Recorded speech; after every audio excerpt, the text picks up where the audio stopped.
అతి పవిత్రమైన స్థలం ఇది. గొల్గొతా తర్వాత అతి పవిత్రమైన స్థలం. ఉత్తరమైన తర్వాత ఎక్కడ ఫస్ట్ ఎక్కడ దర్శించారు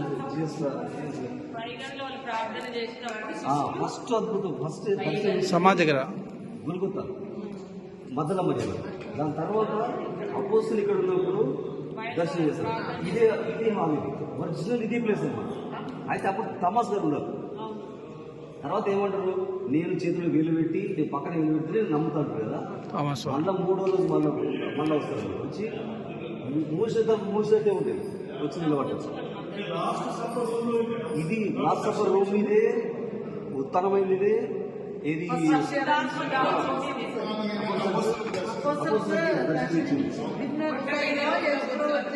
అయితే అంతకుముందు ఏంటంటే ఇది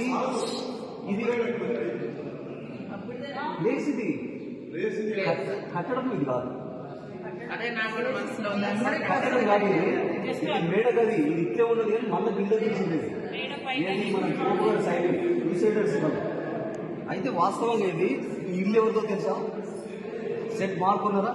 సెట్ మార్క్ వాళ్ళు, మార్క్ ఇల్లు ఇది. కడరాజు భోజనం గురించి మార్క్ అడుగుతారు అన్నమాట, శిష్యులు పంపించి. ఇక్కడ వేసిన తర్వాత చనిపోయిన తర్వాత పెంతెకోస్తు దినం రోజు 70 మంది అపోస్తలుకి పవిత్రాత్మ రూపంలో మంటల రూపంలో వచ్చింది ఈ స్థలంలో. దీని చరిత్ర చూసుకుంటే పునీతు జాన్ పాల్ 2 పాపులను దర్శించారు. అదే మీరు ఇంకా మాట్లాడగలుగుతుందా?